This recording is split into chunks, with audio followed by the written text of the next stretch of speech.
Hi guys, thanks for tuning in to another video on ForgottenWeapons.com. I'm Ian McCollum and I'm here today at Movie Armaments Group in Toronto, where we are taking a look at the early development of the M16 rifle from the AR-15 rifle. Specifically, we're looking at this through the ownership of Colt. So our story starts a bit earlier. In fact, this actually starts with the Armalite AR-10, which we have an example of here. This is an early pattern of AR-10, and this was Armalite's main product at this point. We're talking the late 1950s, like 1958, 59 here. This is what Armalite was really trying to sell. The Army was looking at testing small caliber, high velocity rifles, and Winchester had proposed one in a .224 caliber. Someday we'll get a chance to do a video on one of those.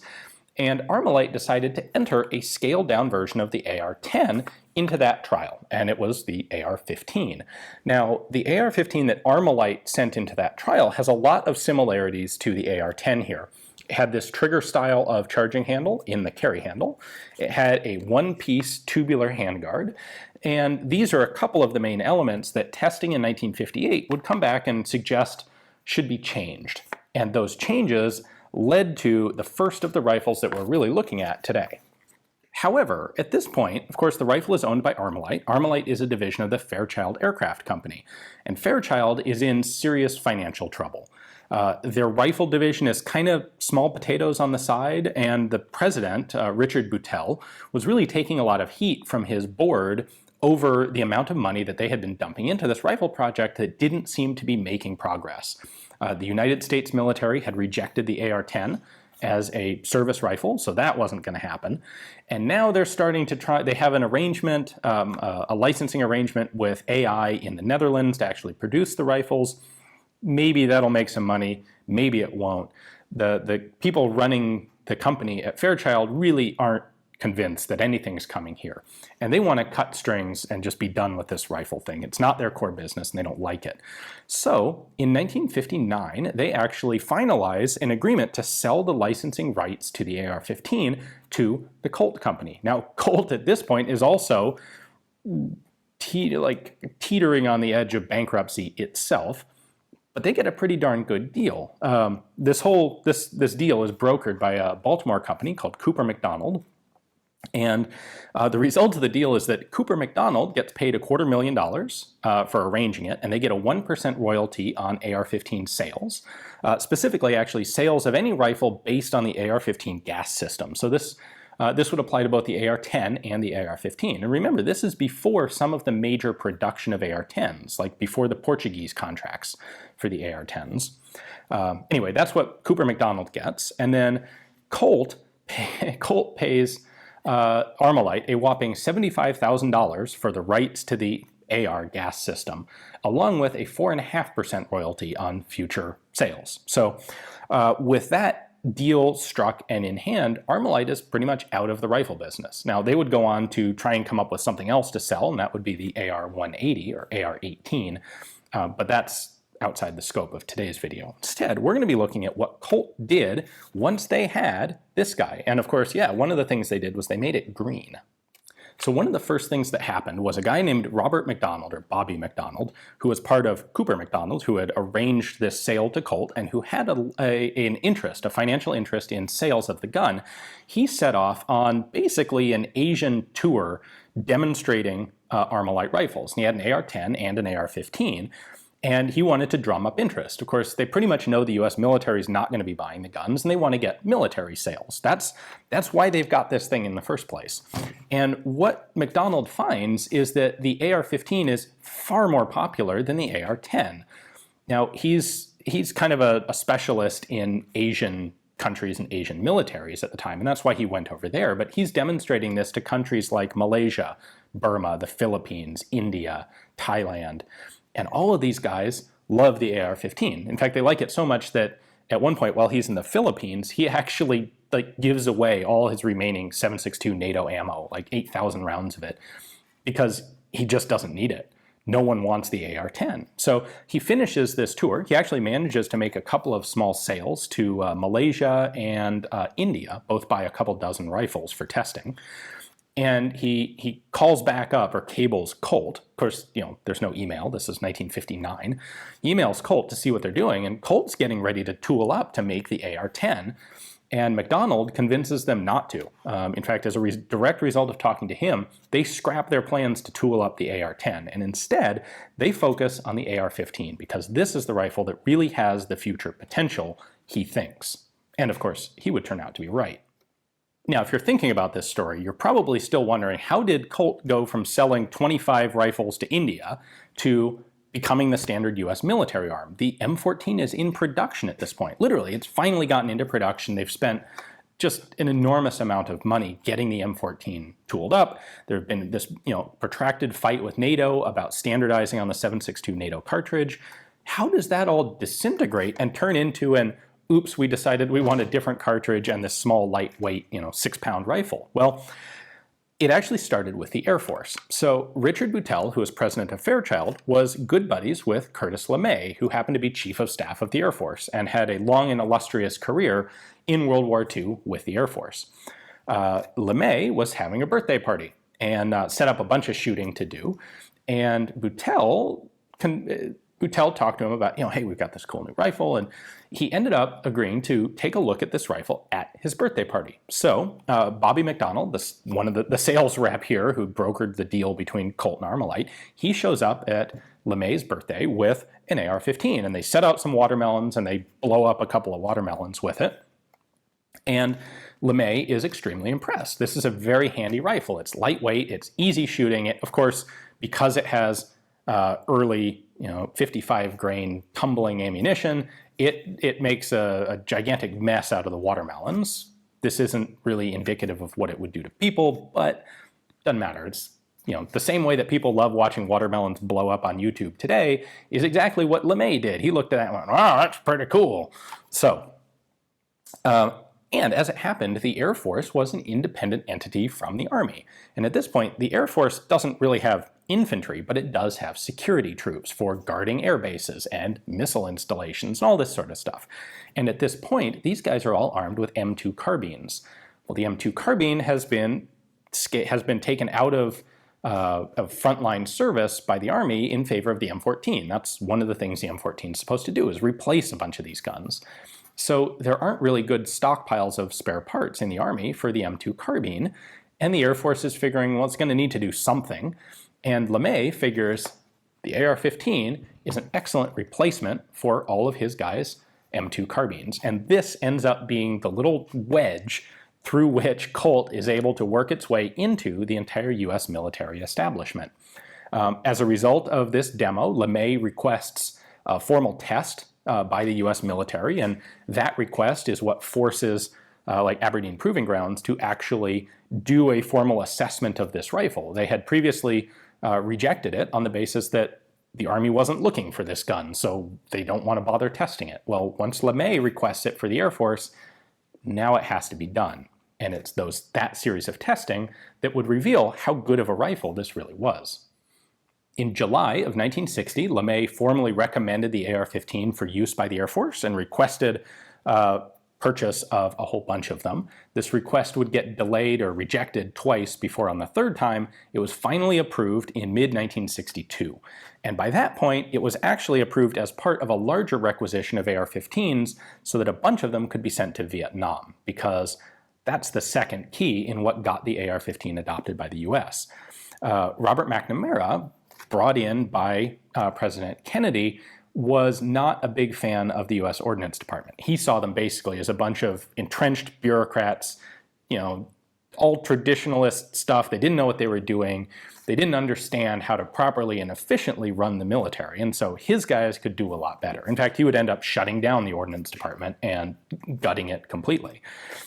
As part of that, they started looking at what rifle can we give to, or what sort of arms are we providing to our allies in South Vietnam as military assistance? And well, the answer was M1 Garands and BARs and Thompson submachine guns and grease guns, and mostly big, heavy, hard-hitting rifles that for smaller, shorter Asian soldiers were actually not convenient, not the best thing to put out there. And the ARPA, the Advanced Research Projects Agency, decided that it wanted to experiment with AR-15s in Southeast Asia. And so this led to what was called Project Agile, which was a field testing regime of new arms with South Vietnamese troops under US advisement in South Vietnam.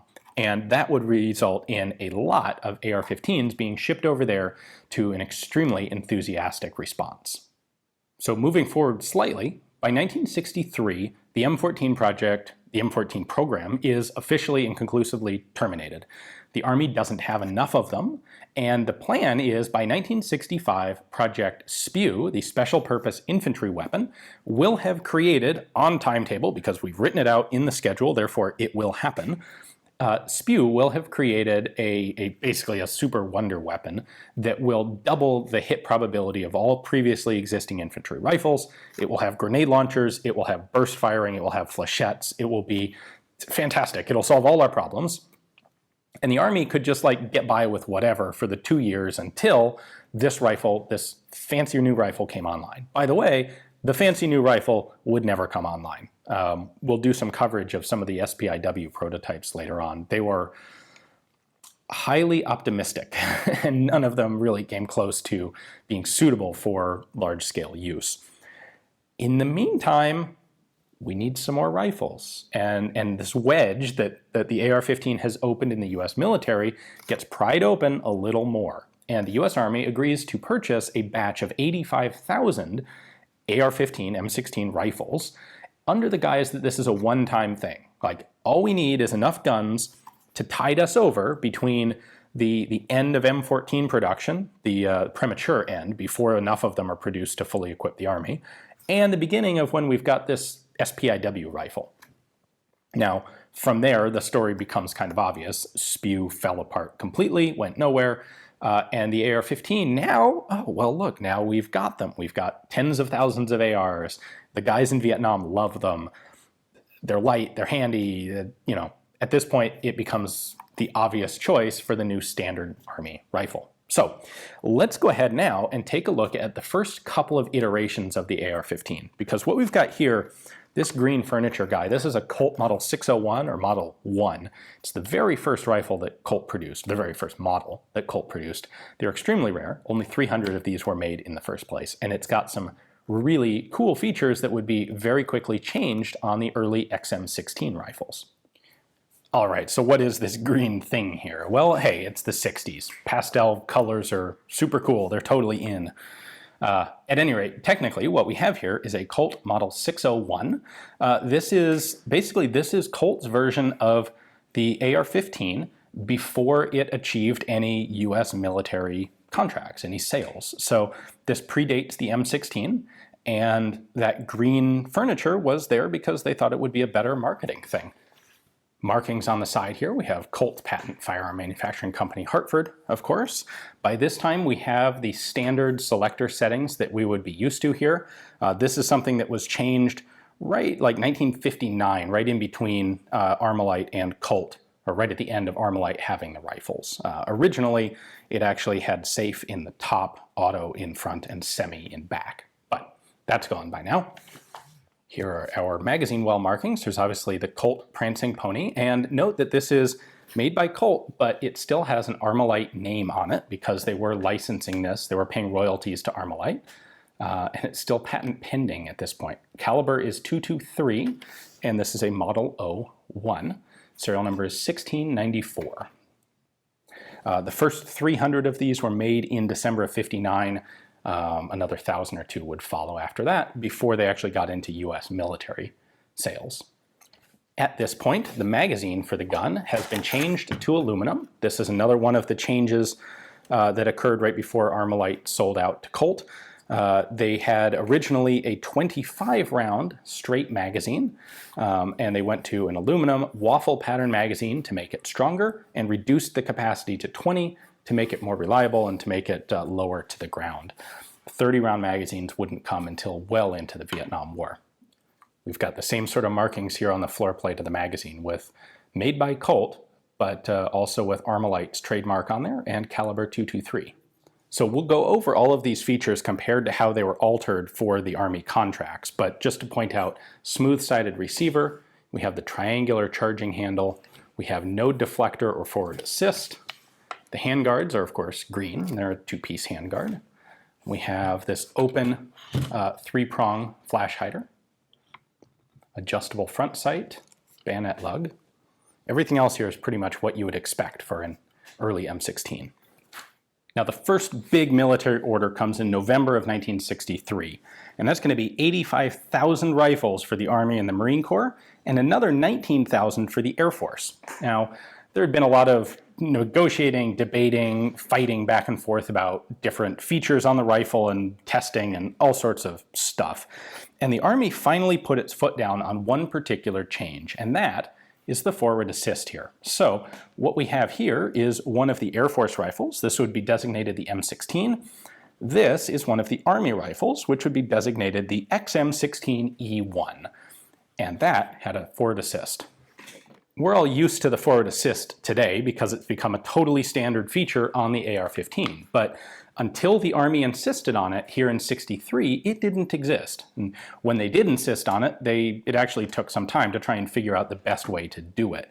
What the Army wanted was some sort of bolt closure device. They wanted to be able to physically push the bolt forward. When the FAL had been in testing, this was actually one of the complaints about it, was it didn't have any way to push the bolt forward. So Eugene Stoner, I should say, was not a big fan of this. In fact, I can quote from him. His response was to say, quote, in my opinion, in all the development, and I tested this weapon in India and Europe and all over the United States, I was on many testing programs, I never saw an instance where it would have done any good, under sand and mud and every type of firing condition in the world. I was always afraid of the bolt closure device myself, because when you get a cartridge that won't seat in a rifle and you deliberately drive it into the chamber, usually you're buying yourself more trouble. The thing that I always thought of was immediate action, to get that cartridge out and to find out what the trouble was rather than jam it in and fire it. So the Air Force was quite happy not having a forward assist, but the Army insisted.